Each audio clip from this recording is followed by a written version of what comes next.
शादी का मंडप सजा हुआ था और वहाँ पर पंडित जी फेरों पर बैठे हुए थे। इधर बारात बड़े धूमधाम से वहाँ पर आ चुकी थी, बहुत सारे लोगों की भीड़ थी। अब तभी पंडित जी कहते हैं कि लड़की को बुलाइए।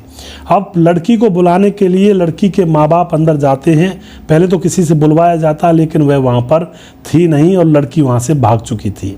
अब जो उसको देखने के लिए गया था वह वापस आके लड़की के माँ बाप के कान में कुछ कहता है, तो लड़की के माँ बाप भी परेशान और हैरान हो जाते हैं, एकदम से खड़े हो जाते हैं और तुरंत फिर दूल्हे से और दूल्हे के जो माँ बाप होते हैं वहाँ पर दूल्हे से और बारात से कहा जाता है कि भाई हमारी लड़की मंडप छोड़कर भाग चुकी है और हमें क्षमा करें, हम शादी अब कर नहीं सकते हैं। दोस्तों उसके बाद जो दूल्हा होता है वह अपनी बारात को वापस ले जाता है और वह सोचता रहता है बार बार कि कोई बात हमारे बीच में तो ऐसी हुई नहीं, आखिर क्या चक्कर रहा होगा जो लड़की मंडप छोड़कर भाग गई है। लेकिन बारात को वापस लौटना था, बारात वापस लौट जाती है। दोस्तों उसके बाद यहाँ पर जो होता है इस घटना के अंदर, पूरा जानने के लिए वीडियो को अंत तक देखिएगा और इस घटना से बहुत कुछ सीख मिलती है। वीडियो के अंत में आपको यहाँ से कुछ ना कुछ ज़रूर सीखने को मिलेगा। नमस्कार, मैं हूँ सुदेश कुमार और मेरे गोपाल चैनल में आपका स्वागत है। दोस्तों सत्येंद्र नाम का एक लड़का होता है जो कि गवर्नमेंट जॉब की तैयारी कर रहा है। उसका सपना है एक बड़ा अफसर बनना, लेकिन अभी तक नौकरी की उसको मिली तो है नहीं, तैयारी कर रहा है। अब यहाँ पर क्या होता है, लड़का जवान हो चुका था। सत्येंद्र के माँ बाप सोचते हैं कि भाई इसकी शादी करवा दें, फिर उसके ऊपर हमारा जो काम है वो हो जाएगा, यानी कि मतलब काम निपट जाएगा। बच्चे के प्रति जिम्मेवारियाँ होती हैं माँ बाप की, तो वह यही सोचते हैं कि भाई किसी तरह से इसकी शादी हो जाए, उसके बाद हमारा काम खत्म। अब सत्येंद्र का जो मामा होता है वह सत्येंद्र के लिए एक रिश्ता लेकर आता है। सत्येंद्र का मामा आकर के सत्येंद्र के माँ बाप को बताता है कि पड़ोस के गांव में एक रोमा नाम की लड़की है, खूब अच्छी खासी पढ़ी लिखी है और वह भी सत्येंद्र की तरह ही सरकारी जॉब की तैयारी कर रही है, तो इन दोनों का मेल मिलवा देते हैं, बहुत अच्छा इनका सिस्टम रहेगा। अब तो यहाँ पर सत्येंद्र के माँ बाप और खुद सत्येंद्र सभी लोग उस लड़की को देखने के लिए उसके घर परिवार पर जाते हैं और वहाँ जाने के बाद जब लड़की को देखा जाता है तो लड़की इन लोगों को पसंद आ जाती है और लड़की को भी सत्येंद्र काफ़ी पसंद आ गया था। इन दोनों ने अपने अपने नंबर आदान प्रदान कर लिए थे, यानी कि फ़ोन नंबर एक्सचेंज कर लिए थे। उसके बाद ये सब लोग घर आ जाते हैं, तो अब सत्येंद्र अपनी होने वाली पत्नी रोमा से बातचीत करता और यह लोग पढ़ाई के बारे में भी कई कई घंटों तक डिस्कस किया करते और प्यार मोहब्बत की बातें किया करते। कोई भी दिक्कत, कोई भी परेशानी इनको नहीं थी। अब तो यहाँ पर दोस्तों इन दोनों की अच्छी दोस्ती भी हो चुकी थी और फिर जो सत्येंद्र होता है वह बारात लेकर लड़की से शादी करने के लिए जब पहुँचता है, तो जैसा कि मैंने आपको कहानी के स्टार्टिंग में बताया, लड़की मंडप से भाग जाती है और अपना फ़ोन भी स्विच ऑफ कर लेती है। अब लड़के सत्येंद्र को बड़ा उल्टा सीधा सा लगता है कि भाई कोई परेशानी होती तो मुझे फ़ोन पर बता देती, आखिर ये मंडप छोड़ करके भागी क्यों। बारात वापस आ जाती है, कुछ दिन गुजर जाते हैं और सत्येंद्र जो होता है वह उदास है, परेशान है कि भाई बड़ी बेइज्जती हो गई पूरे समाज में। कुछ दिनों के बाद अब जो सत्येंद्र का मामा होता है, अब उसको कुछ पता लगता है। उसको पता ये लगता है कि जिस दिन बारात गई थी शादी करने के लिए रोमा से, उसी दिन रोमा का सरकारी नौकरी का अपॉइंटमेंट लेटर आया था, यानी कि उसकी नौकरी का लगने के लिए रिजल्ट आया था। और जैसे ही वह फेरों में बैठने वाली थी, उससे सिर्फ 15 मिनट पहले उसके पास यह खबर आ गई थी कि तुम्हें सरकारी जॉब मिल गई है। अब तो जैसे दोस्तों उसको सरकारी जॉब की खबर होती है, तो रोमा एकदम से विचार बना लेती है अपने मन में कि मैं तो सरकारी जॉब में लग गई और मेरा पति सत्येंद्र यह अभी बेरोजगार है, तो मैं इससे शादी क्यों करूं। तो दोस्तों इसी घमंड में वह बारात में से उठकर भाग जाती है मंडप को छोड़ करके, यानी कि इतना घमंड कि भाई शादी से पहले सरकारी नौकरी लग गई तो वह अपने पति को सहन नहीं करेगी। यह यहाँ पर सिस्टम होता है। इस बात की खबर सत्येंद्र को भी लगती है कि इसलिए वह मंडप छोड़कर भागी थी, क्योंकि उसकी सरकारी नौकरी लग गई थी उसी दिन। अब तो सत्येंद्र बदला लेने के भावना से और मतलब एक तरह से अपनी इज्जत को बचाने के, अब तो सत्येंद्र उसको सबक सिखाना चाहता है और अब इसी वजह से वह पढ़ाई में मन लगाकर वह पढ़ाई करने लगता है और गवर्नमेंट जॉब की तैयारी वह कर ही रहा था। और दोस्तों अब एक दिन वह आ ही जाता है जब सत्येंद्र ने तैयारी कर ली और उसका जब रिजल्ट आता है तो डिस्ट्रिक्ट मजिस्ट्रेट की जॉब उसे मिल जाती है, यानी कि डिस्ट्रिक्ट मजिस्ट्रेट लगता है डायरेक्ट। उसके बाद तो दोस्तों यह डीएम लग जाता है, तो बहुत बड़ी पोस्ट होती है डीएम की। अब यह अपनी ड्यूटी किया करता है और कोई दिक्कत नहीं है। कुछ दिनों के बाद अब इसी के ऑफिस में जो सत्येंद्र की होने वाली पत्नी रोमा थी, जो मंडप छोड़कर भागी थी, जिसको सरकारी नौकरी मिल चुकी थी, उसका केस इनके ऑफिस में आता है। और ऑफिस में ऐसे आता है कि भाई रोमा ने अपनी सरकारी नौकरी में से करोड़ों का घपला किया है। अब इस तरह से यहाँ पर रोमा के ऊपर आरोप लगाया जाता, रोमा की नौकरी छुड़वा दी गई थी और केस डीएम ऑफिस में आ चुका था।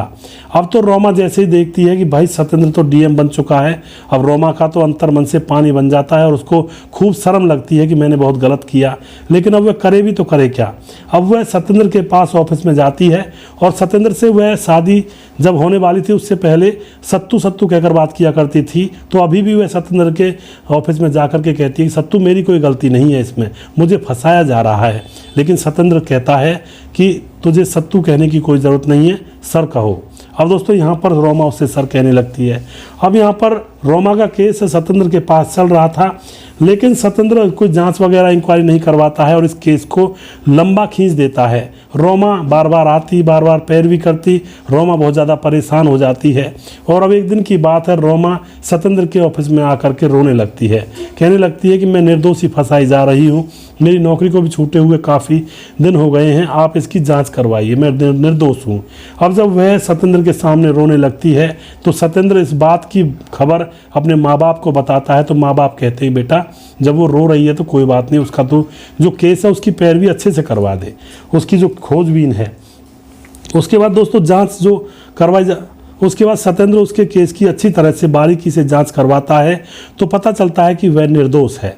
अब जैसे वह निर्दोष होती है तो उसकी जॉब वापस करवा दी जाती है।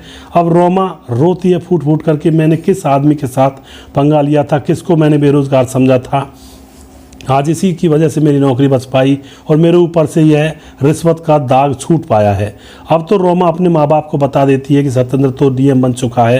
रोमा अब अपने माँ बाप से बातचीत करके रोमा और उसके माँ बाप दोबारा से सत्येंद्र के घर पर आते हैं और आकर के सारे लोगों के पाँव में गिर जाते हैं, सत्येंद्र के माँ बाप के पाँव में, और जो मामा था उसको भी बुला लिया जाता है और बार बार माफ़ी मांगने लगते हैं कि हमें माफ़ कर दीजिए, क्योंकि रोमा के माँ बाप की तो कोई गलती भी नहीं थी।